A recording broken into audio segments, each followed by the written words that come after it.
Okay, so page 418, number 10. So let me find that, let you know what it says. Okay, so 418, number 10 says a triangle has vertices 2, 3, 7. Okay, so A is 2, 3, 7. B is 0, negative 3, 4.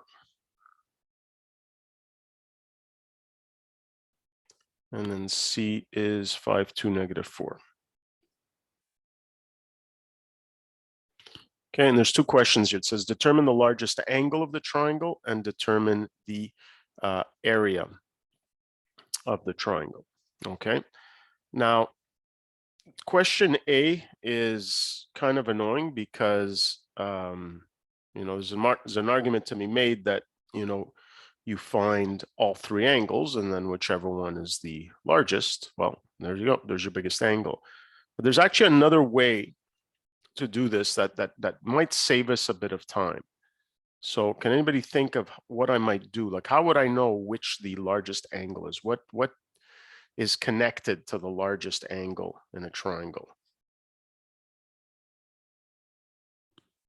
Okay, the largest angle, okay, there you go, somebody said it, is going to be opposite the longest side. So I'm almost wondering if it's worth, since in order to find these angles, if I wanted to do it directly, I'd have to, use presumably the dot product. And in finding the dot product, I'm going to have to find the lengths of the vectors that I'm using to find the angles. So since I'm going to have to find the side lengths of all these sides, I'm kind of wondering maybe I would just find the lengths first, okay, which are going to be the magnitudes of the vectors, and then from there, test which one is the longest side, and then from there we know which angle to work with. Okay, so if I call this A, B, and C, okay, I've got the side length AB. Okay, so let's look for the magnitude of AB. Okay, and by the way, I probably wouldn't ask a question like this on a test just because it's a lot of busy work. Okay, but here, let's calculate that. So 0 minus 2 is negative 2. Then here, negative 3 minus 3 is negative 6. And again, please check my algebra. Don't wait till the end to tell me. 4 minus 7 is negative 3. And then we find the magnitude of that. It's the square root of 4 plus 36 plus 9. So it looks like that's going to be 49. So 7. Okay, and then I can do the same thing with the other sides. So here, let's do AC. Okay, maybe you'll see in a second why I chose AC and not, the other way. So here, what is AC? So 5 minus 2 is 3, 2 minus 3 is negative 1, and negative 4 minus 7 is negative 11. Okay, and so let's find the magnitude of this here. 9 plus 1 plus 121. And that is 121 root 131. Okay, so far this is the longest side. And then let's take BC.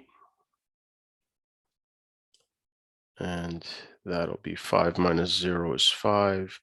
2 minus negative 3 is 2 plus 3, which is also 5. And then negative 4 minus 4 is negative 8. So what do we have? 25 plus 25 plus 64. And 64 plus 50 is 114.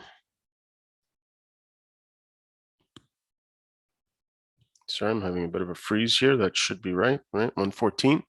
Okay, so this here is going to be the longest side. Actually, totally by accident that it was the one that actually looks like the longest side. So that means the angle that I'm looking for here is going to be the angle at B. Now, you might find this a little surprising, okay? But given that I found all three sides, what could I conceivably use here very easily to find the angle at B that normally we try to avoid using because there's so much work involved. Yeah, Kether. Cosine law? Yeah, at this point here, I've done all this work. I might as well just use the cosine law to find that angle, okay? But otherwise, now the reason why I say that is because I didn't know a priori that this was going to be the biggest angle. And so if I want to use the dot product, I'm going to have to refine some of these. I guess I already found BC, and BA is actually pretty easy. So in the end, maybe let's use the dot product just because that's what you're likely to use on the test, okay? So what I'm going to use here is I'm going to use BA and BC, and that's the angle between them. And of course, we remember that the angle between the two vectors has to be when they're placed tail to tail, okay? So what I'm going to do is I'm going to take BC, dot it with BA, and that's going to be equal to the magnitude of BC times the magnitude of BA times cosine of theta. Okay. Now, BC we already found. It's 5, 5, -8. Okay. BA, well, we found AB, so BA will just be the opposite to this. It's just going to be 2, 6, 3. Okay. We already found the magnitude for BC, square root of 114. Okay. We already have the magnitude of BA because that's just going to be the same as the magnitude of AB. And so here, oops, times cos theta. So we can solve for theta. So theta is, so let's do this actually. You know what? I'm not taking any chances. I'm going to take my calculator for this here. So what do we have? We have 5 times 2, 10, plus 5 times 6 is 30, and then minus 8 times 3 is 24. So we've got 16. So this is cos inverse of 16 over 7 times root 114. Okay, and again, hopefully you've been checking my algebra. Cos inverse of, what do we have? 16 divided by, open up a bracket, 7 times square root. Whoops, that was 7, not 4, 7 times square root of 114. And that looks to be 77.6 degrees. Okay. So the reason why this was so long-winded is because we had 3 possible options for angles. Okay. So again, I could have found all 3 and then just picked the longest one. But in this case here, this did seem like it was actually the quicker way. Any questions on what I've done here? No. So now B asks us to find the area of this triangle, but the good thing here is that I've actually found a lot of the information I need. Okay, because in order to find the area of a triangle, well, it's just half the area of a parallelogram. And of course, we know that if we've got 2 vectors that are placed tail to tail, the area of that parallelogram is just the magnitude of its cross product. Okay, so here I already have nice and clearly laid out BA and BC. So if I find the cross product of these 2 vectors and take the half of that, there you go, I have my area. So the area of the triangle is the cross product. In this case here, I could have used, AB and AC, but since I already clearly have them here, I'll use that there. So what do we have? We have, I'll just write it out here. So it's BC crossed with BA. Okay. And so here, in fact, can somebody tell me how I can do this without having to do the cross product directly? Who's going to remind me, given all the work that I've done? So normally I would take the cross product of these 2 vectors, but who's going to remind me why, given all the work I've done, I don't need to? Yeah, Kether. Well, because you have the magnitude of BC and the magnitude of BA, you could do the magnitude of both of them times each other times sine of theta, which is 77.6. Exactly, because I have all the information necessary to use the algebraic definition of the cross product. Okay, so again, under most circumstances, I would be taking the cross product of these two vectors and finding their magnitude. It just so happens, because of all that multitude of work I had to do in part A, that I might as well recycle that and use that here. So the magnitude of BC was square root of 114. The magnitude of BA was 7, and we already found the angle between them. So we might as well just reuse that, 77.6. And so let's see what that gives us here. Okay, so we have square root of 114 times 7 times sine of 77.6. Okay, 41.7. Oops, I forgot to divide by 2. Okay, again, folks, got to be looking for that. Arthur, yeah. Will we have to know the algebraic definition of the dot product or not for the test? Like, will there be a question that gave us this is the equation of algebraic equation of like the dot product of this vector, and we have to find like a variable in it? Like, will we have to know that, or? I would say you should definitely know the because very often you use that geometric definition of the dot product to help you find the angle between two vectors. Okay, like we used here.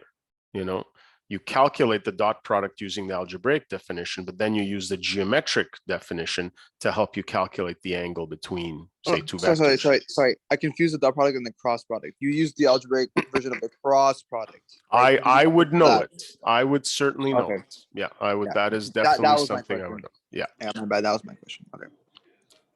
For B, could you use, and oh yeah, of course, any two vectors. And again, the only reason why I use these two definitely is because not only did I know the two vectors, I actually had already calculated their magnitudes and I already calculated the angle between them.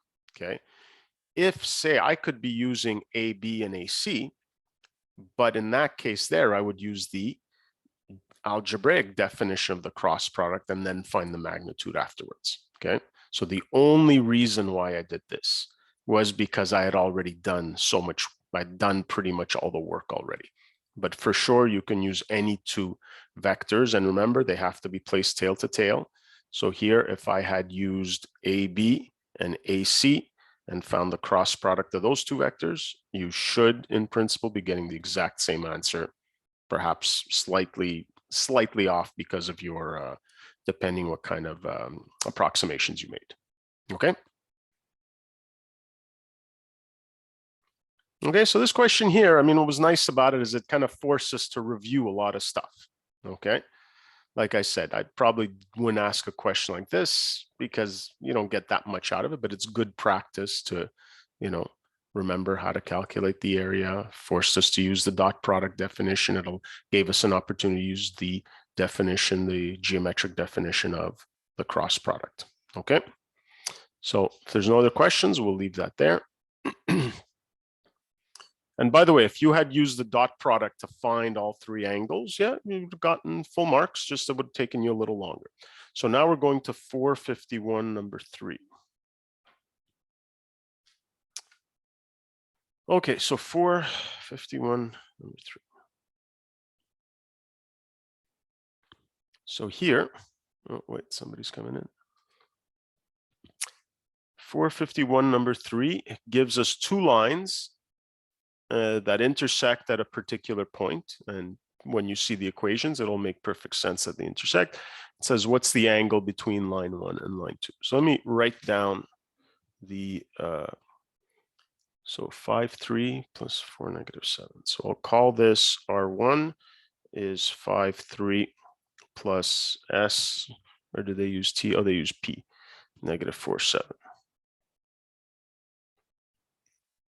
And then I'll call this R2, and we know that P can take on any real values, so I'm not going to write it out, but of course, remember, and here, well, this is how we know this is where they intersect, because they both contain the 0.53. So there you go, plus Q times 2,1.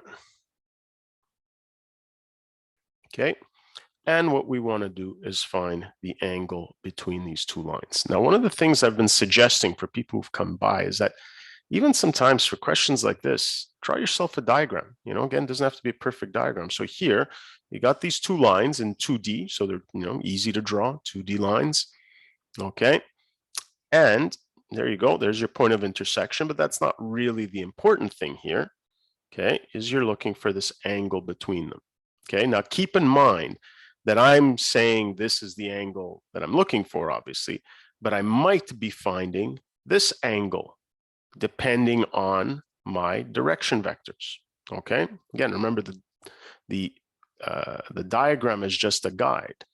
Now, what happens if you get an angle greater than 90? Well, we know that when two lines intersect, you have an acute angle between them and an obtuse angle between them. And if you go back to the notes, you see that or the lesson also, we automatically take the acute angle. So if you happen to get the obtuse angle, you need to subtract that from 180. Okay. But of course, the trick here is that the direction vectors for these two lines are parallel to each of the lines. And so if I take these direction vectors and place them tail to tail, I realize that the angle between the vectors is the same as the angle between the lines. Okay. Now, I also want to remind you that it also works when you're working with normal vectors, that if I have the normal vector of one and the normal vector of the other, the angle between the two normals is equivalent to the angle between the two lines. Okay, and that makes it a pretty easy problem.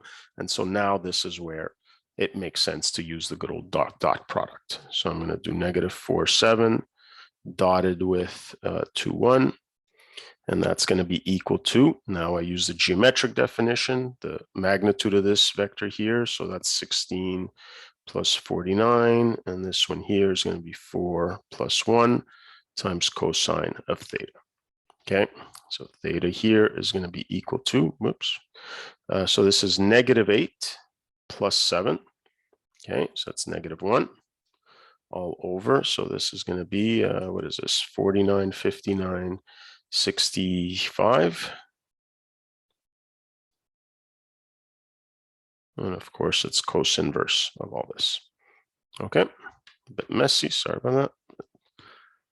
It's okay. So what do we got? Inverse cosine of -1 divided by, and here we have square root of 65 times square root of 5. Whoops. That's the square root of 5.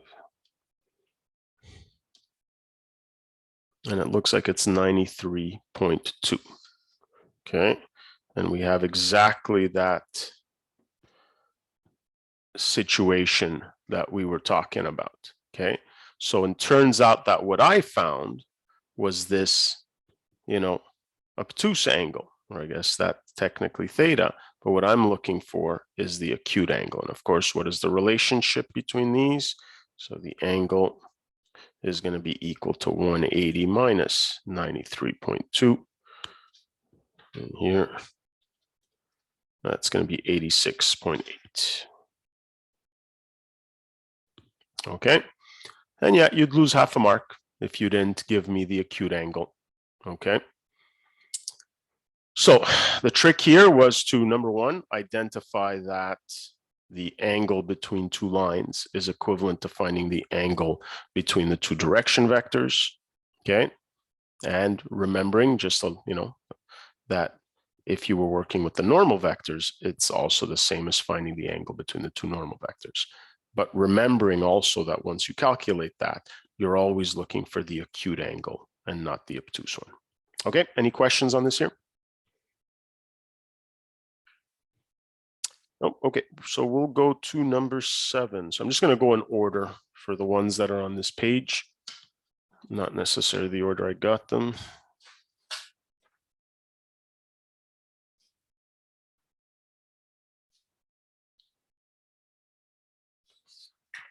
Okay, so we're still on page 451, number 7. All right, so let's see what that says. It says determine parametric equations of the line passing through 1, 2, 5 Okay, so through 1, 2, 5. So again, it's passing through. It means this represents a point. So remember, that's the, you have to figure out the context of this notation. So this, it's passing through a point, so that's a point. And then it's parallel to the line passing through these two other points. So parallel to line that passes through K, which is 2, 4, 5,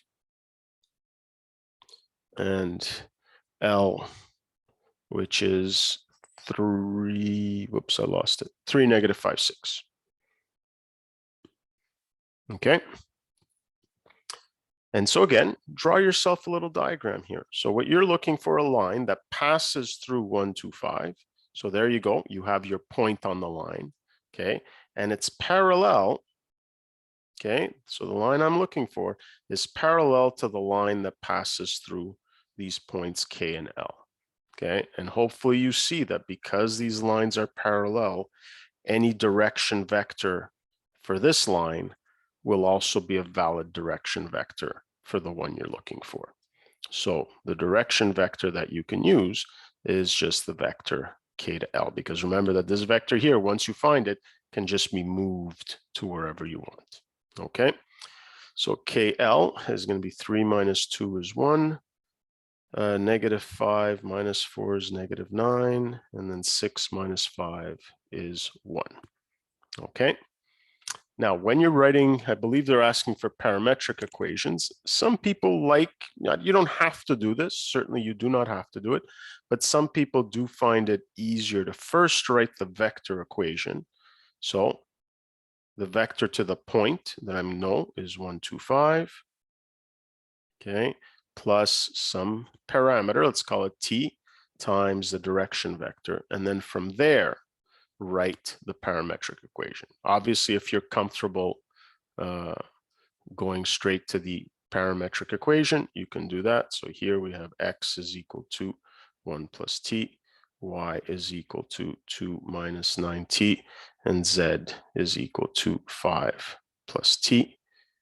And then, of course, we have to say that t can be any real number. Okay, we don't need to write it here because this is not what we're looking for, but in your final answer, you need to be specifying that. Okay, so again, questions like this, sometimes, they're pretty simple, but draw yourself a little picture to help you out. Any questions on that? Okay, fairly straightforward, I'd say, this one here. Okay, so next, let's go to 11 is the next one I've got.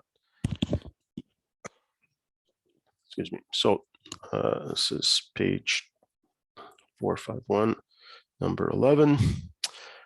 And we have two lines with equations given. Okay. Determine a K value for these lines to be parallel and a K value for these lines to be perpendicular. Okay, so we've kind of seen this, this type of question has now come around many times. It just happens to be in the context of two lines. So let me write my lines here. So R1 is 1, 2, negative 4 plus T times, so this is a bit complicated, K plus 1, 3K plus 1, K minus 3. And then our second line is, so they give it to me in parametric form, but I'm going to write it in vector form because I just think it's going to be easier to figure out what we need. So here, the point is going to be 2, 1, 3. Oops. And then the direction vector, which I think you can imagine is actually going to be the important one, is negative 3, negative 10, negative 5, negative 3, negative 10, negative 5. Okay. Now, the other thing you've probably also figured out is that very often the perpendicular part is in fact the easier one of the two. Okay. But let's start with, let's go in order here. So we want to know the a value. So notice here, they're asking for a value of k. Who knows? There could be more than one, but they're looking for one value that makes these lines parallel. Okay. And of course, what you have to keep in mind is what it means for two lines to be parallel. It means their direction vectors need to be parallel. So in fact, you're not going to work with these points at all. It's going to be all about the direction vectors. Okay. And so what is special? So let's call this, M1, and let's call this M2. Okay. What is special about two vectors that are parallel? Well, we know that they're scalar multiples of each other. Okay, so what we're going to have to show is that M1 is going to have to be equal to some scalar multiple. So I'm just trying to see what's being used here. So I'll use A, I guess, times M2. All right. Now, you might even sort of see what, where maybe this is going here, okay? Because I've got two variables that I'm going to have to deal with, all right? So if I need these two things to be scalar multiples of each other, well, what does that mean? It means that k plus 1 is going to have to be some scalar multiple of -3, or this particular scalar multiple, so -3a, okay? And look what I have, an equation with one unknown. Sorry, two unknowns. And so here, I guess I might as well do the same thing here, is that this y value, 3k plus 1, is going to have to be equal to this scalar multiple times -10. So -10a. Okay. And of course, we're going to need, okay, but clearly we're not going to be able to solve that right off the bat, is we're also going to need, and I'll write it on the side, we're going to need, what do we have here? K minus 3 is going to have to be equal to that same scalar multiple. Where is it? Oh, -5. So -5a. Okay. In fact, now that I look at it, it might be just easier to work with maybe the first and the third.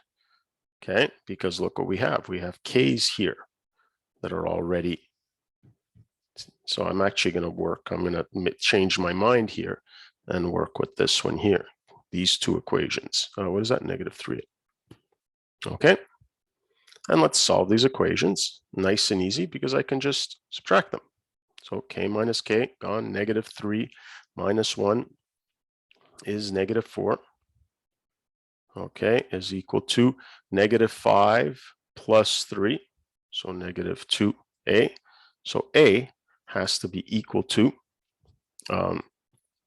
2. Okay, and let's figure out what k is going to have to be equal to in this circumstance. Okay, so let's take a look here.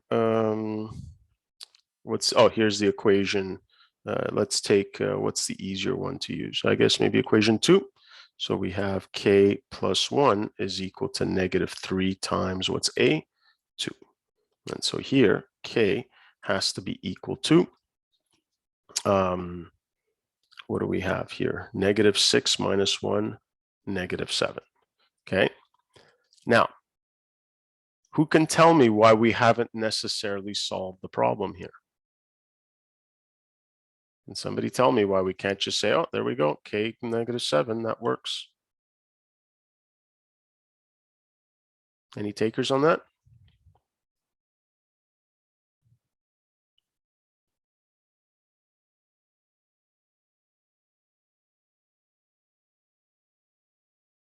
Well, all we've shown is we found the a and the k values that make it work for the first and the third components, okay? We need to make sure that this also works for the second component, okay? So let's see what happens when we input these values into, or we can even, the other thing we can do is input this into the equation and see if it's, so you can do both ways. You can find it here, or let's input into our M1, and we should be able to see very easily if it's a scalar multiple of sorry, this should have been M2 there. Okay. And so let's see what happens. Let's put in -7. So what do we have? -7 plus 1 is -6. Okay. Let's put in -3 times -7 is -21 plus 1 is -20. Okay. Oh, this is actually looking pretty good. And then here, -7 into here, -7 minus 3 is -10. And lo and behold, is this a scalar multiple of that one? Yes, it is. That's equal to 2 times M2. Okay. But it needed to work for all 3 components. Okay. That's why we need to check it. Yeah, Anna. I don't know if this is right, but I did like k plus, like I made them a ratio of each other. Like I did k plus 1 over -3 is equal to 3k plus 1 over -10, because the ratio of them has to be the same if they're a scalar multiple, right? Yeah, and that, you should have gotten to something that worked. Yeah, I got -7. Yeah, there you go. Another way of doing it. Perfect. Mhm. Okay, that's the beauty of algebra. Is very often is there's 2 ways of. I would say this is the more grinding out method. Okay, just kind of showing explicitly what the scalar multiple needs to be. I would say that method's probably a little more elegant. Okay, because there's a little less work to do. Okay, so what Anna would have done here is she would have known that if these were indeed scalar multiples of each other, their ratios would have all been the same. Okay, so you would have put k plus 1 over -3 needs to be equal to, and you can pick any one of them here, k minus 3 over -5, and solve for k that way. Yeah, actually, I think that's a much nicer solution. Okay. Now for perpendicular, it's much more straightforward, because we know that in order for these things to be perpendicular, we know their dot products just have to be 0. Okay, so we know that k plus 1, 3k plus 1, k minus 3 dotted with -3, -10, -5 has to be equal to 0. And that's more straightforward because you're just, have an equation to solve. So what do we have? We have -3k minus 3. And here we have minus 30k minus 10. And then here it looks like we've got -5k plus 15. And there you go. It looks like there's going to be a single answer here. So what do we have? We have -3 minus 30, -33, -38k. And then here we have -3 minus 10 is -13, plus 15 is 2. So we're going to bring it to the other side, -2. So it looks like k is going to be 2 over 38, which is going to be 1 over 19, if I didn't make any silly errors. Okay. So much more straightforward, which is often the case. Okay. Okay, so there you go. In the end, we had a kind of slightly less efficient solution here, but that used the fact that these 2 things have to be scalar multiples of each other. Then we heard a more elegant solution, but again, it's still using the same idea of these 2 things being scalar multiples of each other. Okay, and then for B, a little more straightforward, we just had to use the fact that the dot product of the 2 things were going to be equal to 0. All right. Any other questions on 451, number 11? Okay. All right. So here, let's go to, it's the next one. I think it's 13, 451, number 13. Page 451, number 13. All right. So it's actually 452. So I'll just put that there. It says the Cartesian equation of a line given by 3x plus 4y minus 24 is equal to 0. Okay, now you see here how they write it with the constant being on the left-hand side of the equation. Yeah, it's perfectly fine. Okay, it says determine a vector equation for this line. Okay, so again, let me use a little diagram here to kind of keep myself in check. So here, what piece of information can I get just by looking at the Cartesian equation? What is that piece of information that is just sticking out? Exactly, the normal vector. So we know that the normal vector to this line is going to be the vector 3, 4. Okay, but of course, what we're looking for is a direction vector, which is going to be perpendicular to this 3, 4. Now, this is where I really hope in that lesson where we found the little trick to do this easily, you would have, done that and seen that, because what you could do is call this vector, AB, take the dot product, make it equal to 0, and then that gives you lots of options for a vector.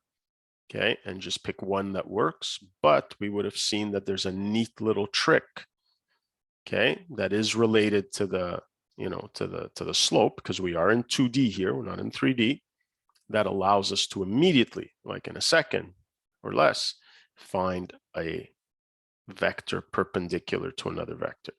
And that trick was, you just have to interchange the X and Y components and make one of them opposite sign. Okay, so you could use 4, -3, or you could have used -4, 3. Either of those automatically give you a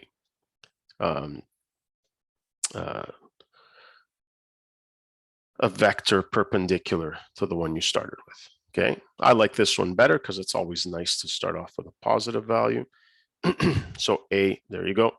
I guess it's a direction vector, so I'll call it M for -3. If you want to give, 8, -6, hey, that works too. Okay.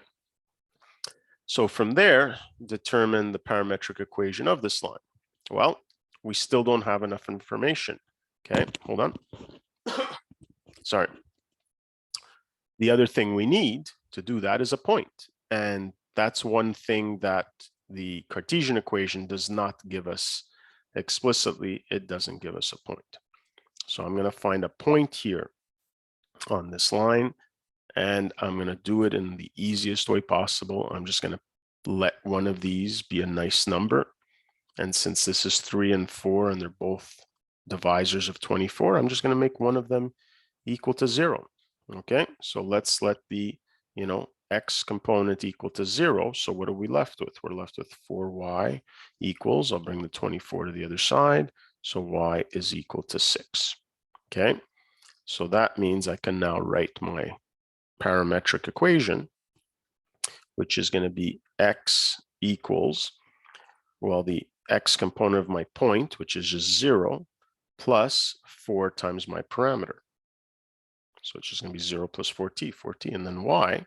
Again, if you want to write this in vector form first, you can do that.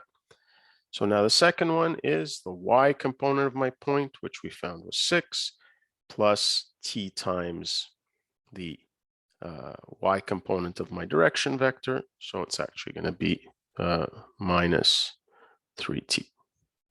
And t can be any real number. Okay.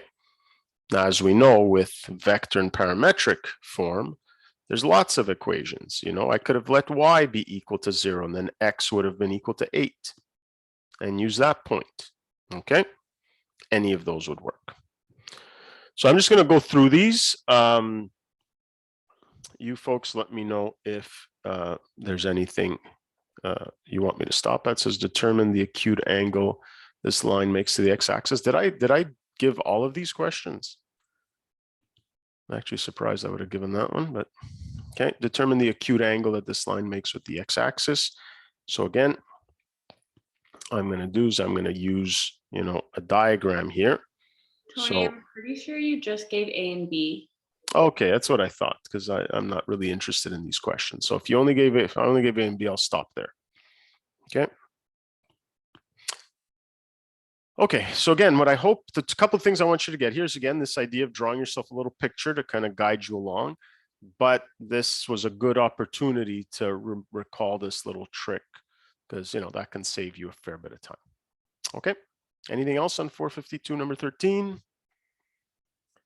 If not, we'll get to 15. So number 15, so page 452, number 15.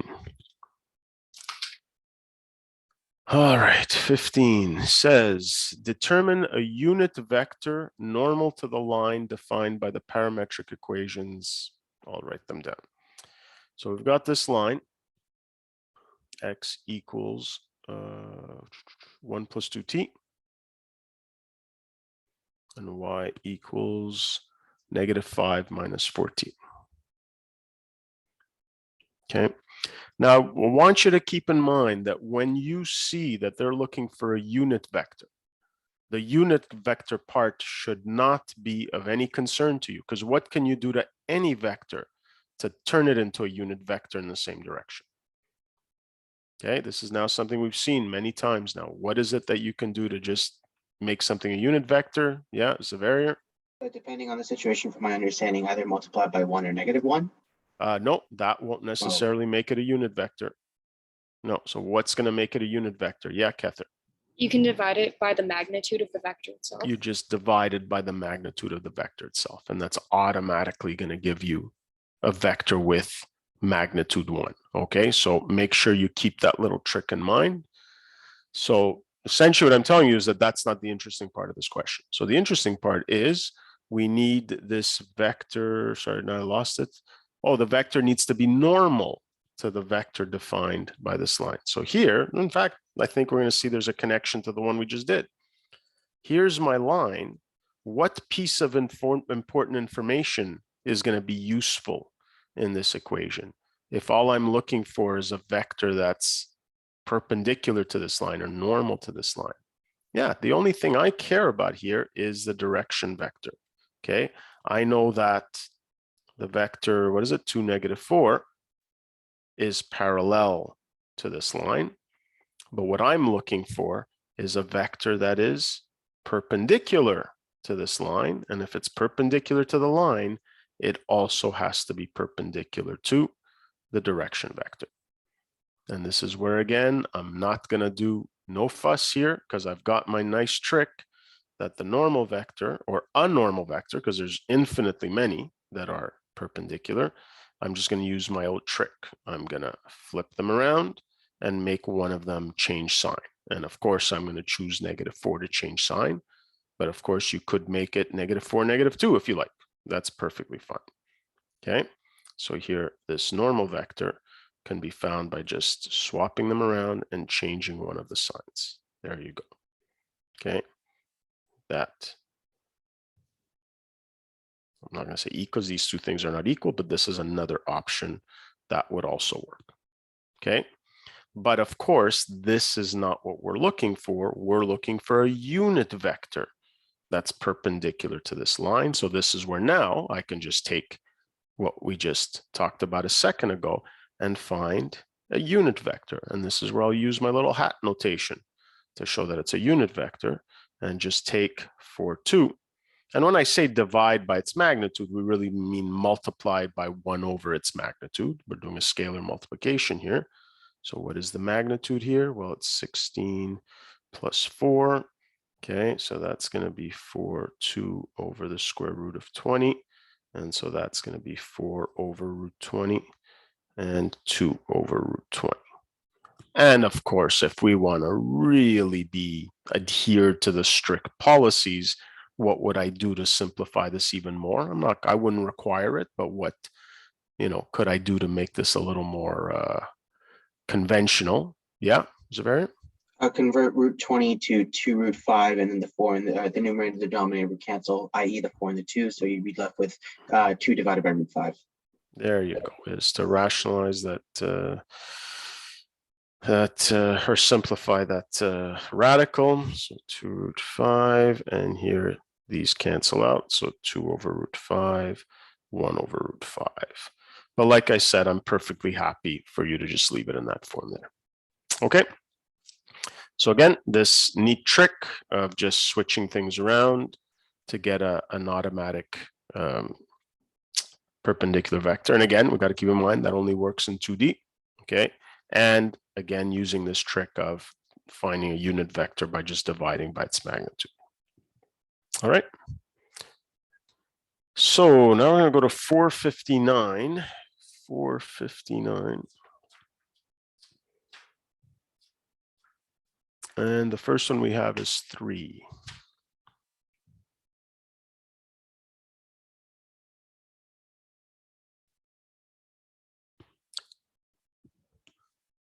Okay, so 459 number 3, holy moly, this is a long one.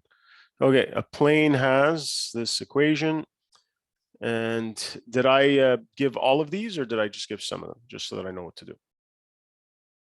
Can All of somebody gave all of them? Okay, so hopefully they're short. So let's write this down. X equals, oh, just 2m, so that's not so bad. Y is equal to negative 3m plus 5n. And then z is equal to negative 1 minus 3m minus 2n.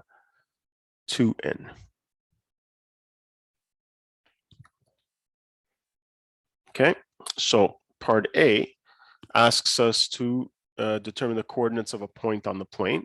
Okay, so again, this is where, and again, you could rewrite this in vector form. I mean, maybe that is even what they ask us to do at some point. I'm not sure, but you know, we should be able to determine that the point is the one that's a constant in each of one. That's not multiplying one of the parameters. And you're seeing here that all you have is the 2m. So what does that tell me about the x component of my point? It must be 0. Same thing here. I have negative 3m plus 5n. There's no constant term. Well, it's not that there's no constant term. It's just that the 0. And here, there's my constant term, negative 1. So there's a point on my plane.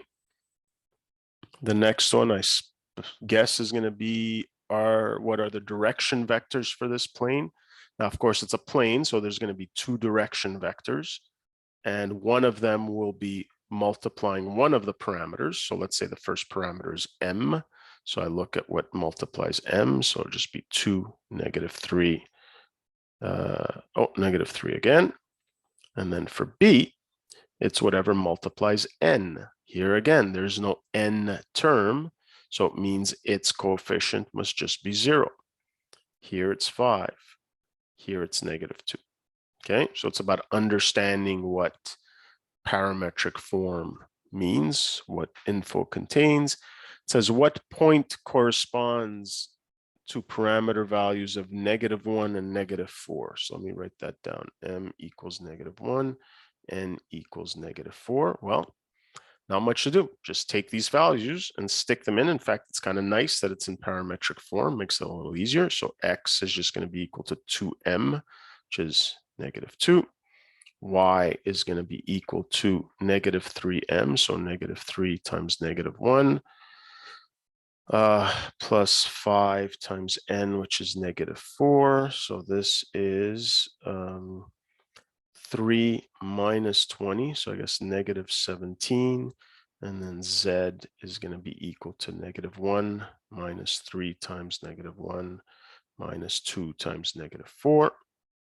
So here, negative 1 plus 3 is 4, plus 8 is 12. So the point is going to be negative 2, negative 17, 12. Okay. D, what are the parametric values corresponding to the point 0, 15, negative 7? That's going to be a little bit more time. And this is what we talked about. One of the things we talked about when we were looking for another way to work with planes, that this was a pretty annoying procedure to have to do in order to just figure out if a point was on the plane. Okay, so here we have 0, 15, negative 7. So we have 0, 15, negative 7. Okay, So since we've got it in parametric form, I'll go straight to work in parametric form. Okay. But what you have to keep in mind is, I've got 3 equations, only 2 unknowns, so I kind of have to work a bit at a time. Okay, can't work with them all at the same time. Now this one's actually kind of, a little easier because I know that the x component is equal to 0. And so right off the bat, there you go. There was actually no work to do. It's not like I got to really go ahead and solve a system of equations. That one happened to be pretty easy. Okay. But now from there, I can go find the n value because I know that y is equal to 15. I know m is already equal to 0. And so here, n is just equal to 15 over 5 is 3. Okay.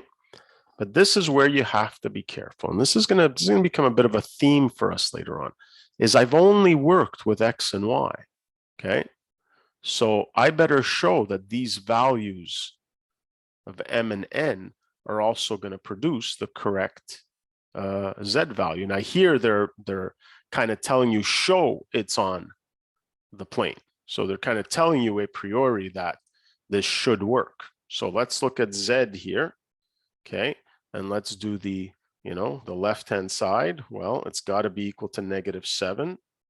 Let's make sure the right-hand side is equal to -7. So let's stick in, so -1 minus 3 times m was just 0, so nice and easy, minus 2 times n, which we just found was 3. And what do we get? -1 minus 6, -7, and there you go. Okay, so we have confirmed that the point 0, 15, -7, okay, is a point on the plane. And then if I remember correctly, E says, show that this point can't be on the plane. Now, who can tell me why I don't have to redo all that work? Yeah, Zavarian. Because you already know that with m is equal to 0 and n is equal to 3, it is not going to produce -8 under any circumstances. It's always going to produce one unique value of -7. Yeah, because here, there you go. You already solved with an x value of 0 and a y value is 15. So since for x equals 0, y equals 15, m and n are known, and the z value has to be equal to -7. Therefore, it can't be equal to -8. Okay.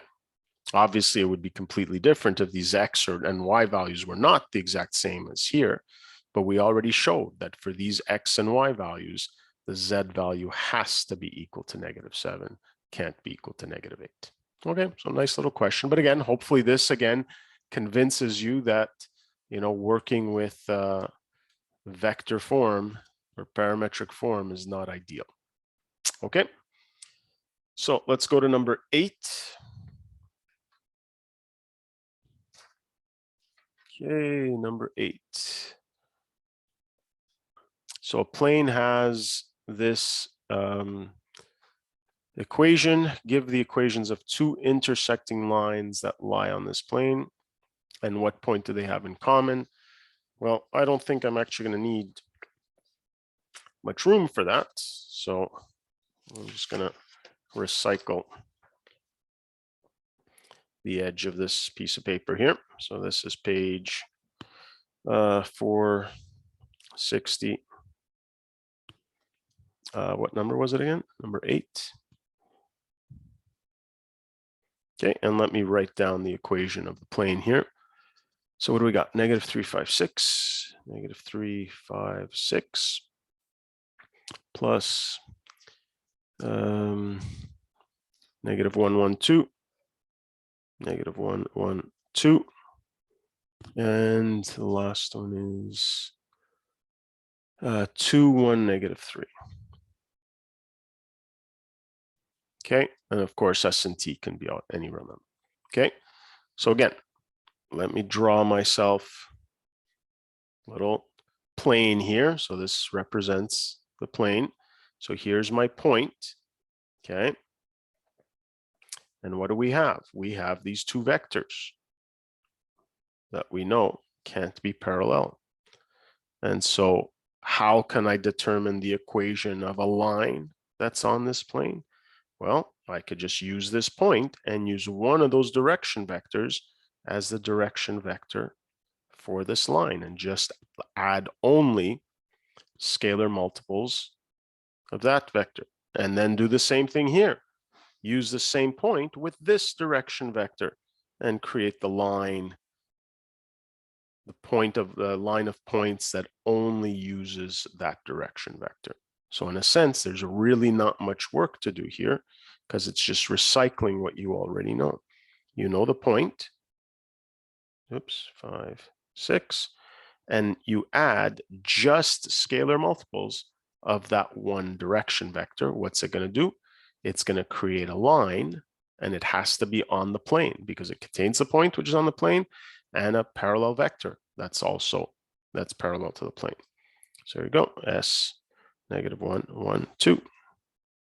And of course, since we're giving a final answer, we should specify, we'll call that R1, and then R2 is going to be, again, that same point.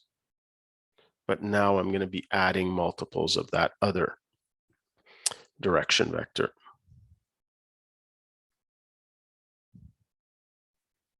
And since they both share this point, well, that must be the point of intersection.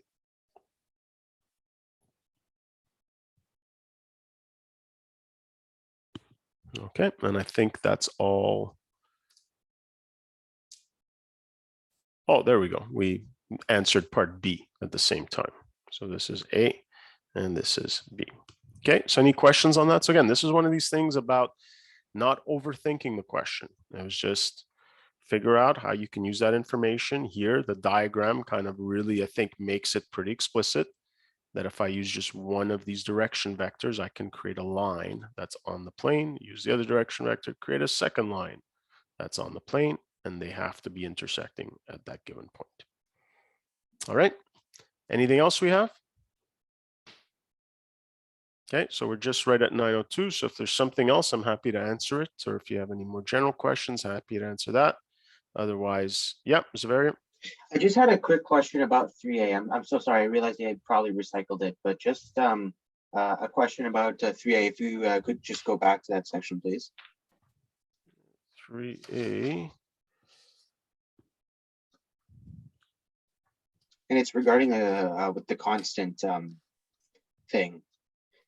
Yep. So just to confirm, so I get it how you get the 0, 0, -1 because there's no constant indicated in X and Y. Yeah. But hypothetically speaking, if there was like a, I don't know, like a constant value of like, I don't know, let's say either 1, -1, or 2, then instead of 0, 0, then I guess situation dependent, it would essentially be the constant value for X, comma, the constant value for Y, and then comma, the constant value of Z, correct? Exactly. Okay, that's all. Yeah, like the only reason why there's 0 and 0 is because there's no constant value. Hence, it's not that there's no number there, it's that it happens to be 0. Okay, perfect. Thanks for clarifying. Yeah, no problem. Anything else? Okay, so again, if you're looking at anything last minute, I'm just going to stop recording so that it'll be ready quickly.